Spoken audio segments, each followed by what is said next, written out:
This is the kind of video your boyfriend is definitely watching on the toilet.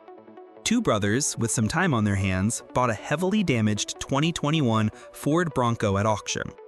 The entire front wheel assembly was gone, and the fender was severely mangled.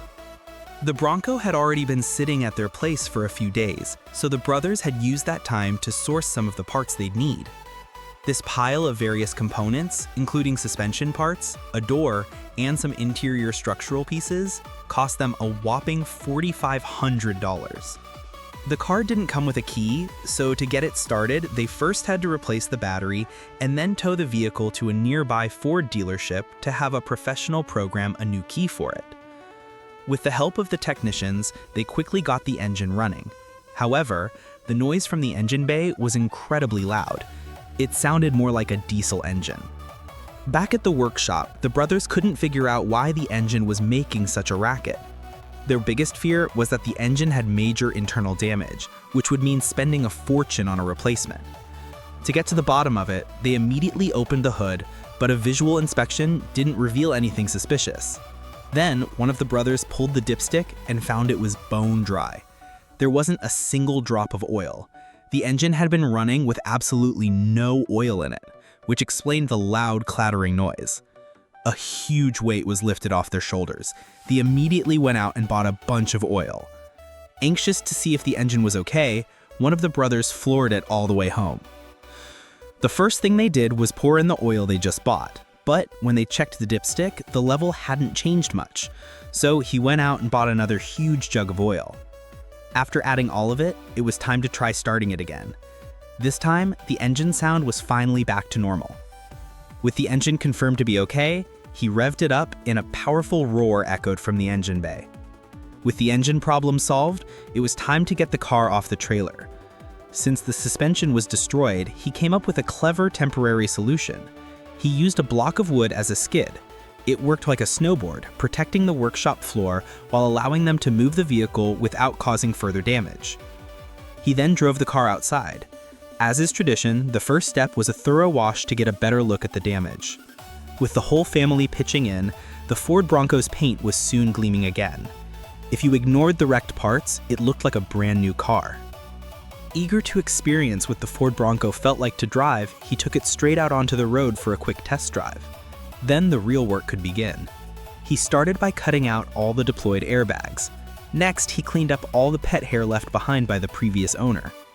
The whole family spent the better part of the day getting the interior cleaned out.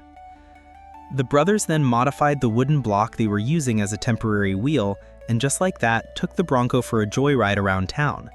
And you know what? The wooden wheel held up surprisingly well, making the Bronco the center of attention wherever it went. By the time they got back to the workshop, there wasn't much of the wood left. They left the car in the shop and went back to the Ford dealership where they sourced a few more parts. Back at the workshop, the brothers unboxed a new oil pan and a set of airbags. With these new parts in hand, the brothers immediately went to work. First to go was the damaged suspension system, as it was completely unusable. They also removed the old oil pan, which would otherwise have leaked out all the new oil they had just added. You can see a small crack in the pan, likely from the impact of the crash. The pile of damaged parts was huge. You really need deep pockets to get into fixing wrecked cars. He then installed the new oil pan. Next, he started removing the Bronco's front grille and the two headlights. Unfortunately, the headlights were also slightly damaged and couldn't be reused. The mangled fender and the bent door also had to come off. After a flurry of activity, all the damaged parts were removed and the Ford Bronco was stripped bare. You can now see that the lower rocker panel on this side was also pushed in. Repairing this would be the most difficult part of the job. With a better understanding of the body damage, the two brothers removed the damaged front bumper and the two headlights to prepare for the rocker panel repair. They had to grind off the paint to do the metalwork. But after half a day of trying, they weren't making much progress. The only good news was that they had managed to straighten out the floor pan. Seeing some progress, the two brothers went back to trying to straighten the rocker panel. To check their work, they test-fitted the new door they had sourced. The gaps were perfectly even, a great start. However, they were still stuck on the rocker panel. Unable to make any headway, one of the brothers decided to just cut it off. There was no way to restore this outer panel to its original condition. After removing the outer skin, you can see that the inner frame was also damaged in the crash. Luckily, the brothers had anticipated this and had already sourced a new rocker panel assembly. All they had to do was replace it. Just then, more packages arrived at the shop. Inside was a brand new wide-body kit. One of the brothers immediately started test fitting it. There was also a custom hood with a built-in air scoop.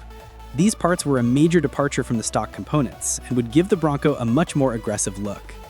But the surprises didn't end there. Another box contained a pair of brand new headlights with a smoked finish. The difference between the old and new was night and day. He installed them right away. But even with all these new parts on, the fitment wasn't quite right. They had to call on a friend to help with the body alignment. After a careful inspection, even their friend couldn't figure out the problem. So they had to start disassembling again, removing the taillights and rear fenders. The two brothers didn't stay idle. They started drilling holes in the new body panels to mount them. After a lot of work, they finally got the wide body kit to fit properly. You can tell from the look on his face that it finally met their standards. After confirming the body kit fit perfectly, they could start removing the damaged outer panels for good. Since the rocker panel area was still slightly bent and not perfect, they decided to remove all the outer panels on the damaged side and replace them with new ones. To do this, the damaged rocker panel couldn't be spared. This difficult job naturally fell to their friend. After a lot of effort, he successfully removed it from the car. But the work was far from over. Their friend then had to straighten the passenger side floor pan. This was undoubtedly the most difficult step, as it affected the flatness of the floor and the fitment with the rocker panel. Thankfully, their friend was extremely experienced and solved the problem with ease. Now they could finally weld on the new replacement rocker panel. The installation process was just the reverse of removal, so we'll skip the details. While their friend was welding the body, the two brothers started applying leftover vinyl wrap to the doors and other body panels to help decide on a final paint color. Their friend, working overtime, finally finished replacing the outer body panels. Just in time, the brothers finished wrapping the doors. They immediately installed them. The color of the wrap actually looked really good, but compared to the original dark blue, it felt like it was missing something. The brothers didn't dwell on the color choice for too long, as there was still a lot of work to be done.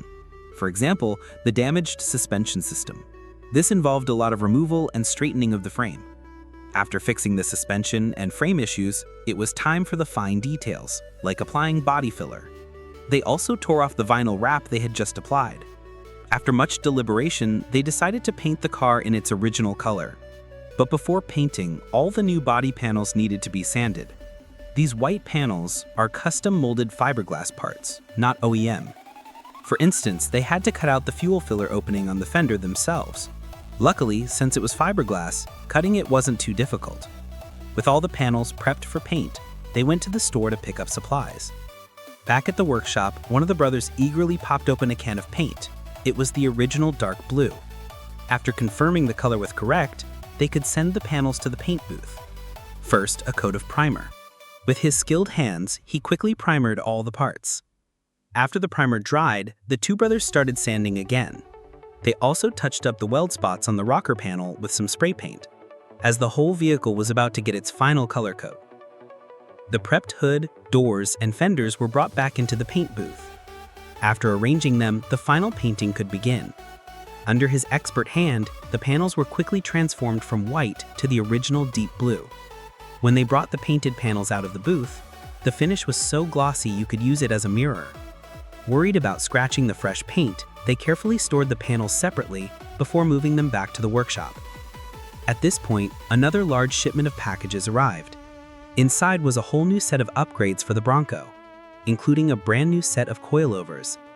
The two brothers were really sparing no expense on this build. Without taking a break, they immediately started swapping out the suspension. It didn't take long to get the new system installed. This time, they replaced the suspension on the entire vehicle, not just the damaged side. They also mounted all 4 tires, allowing the Ford Bronco to finally move under its own power again. He immediately drove it outside to show off the new suspension. Next was painting the main body. As usual, they masked off all the areas that didn't need paint and then applied a coat of primer. The process was the same as with the other panels, so we'll skip the details.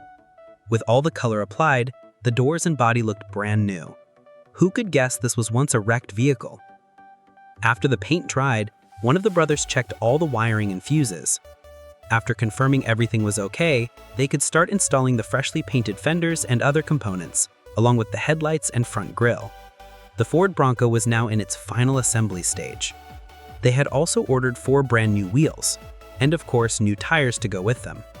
As soon as the new wheels were on, the Ford Bronco's entire presence was transformed. Next was reinstalling the hardtop. With the roof panels back in place, the rebuild of this 2021 Ford Bronco was officially complete. He immediately drove it out of the workshop. Back on the road, the Ford Bronco was like a wild horse set free, letting out an excited roar. But a vehicle like this truly belongs in nature. The city streets can't contain the Bronco's spirit. So the two brothers immediately headed out to the wilderness and started conquering some rugged, steep terrain. And that's where we'll end the story of this Ford Bronco for today. We'll see you next time.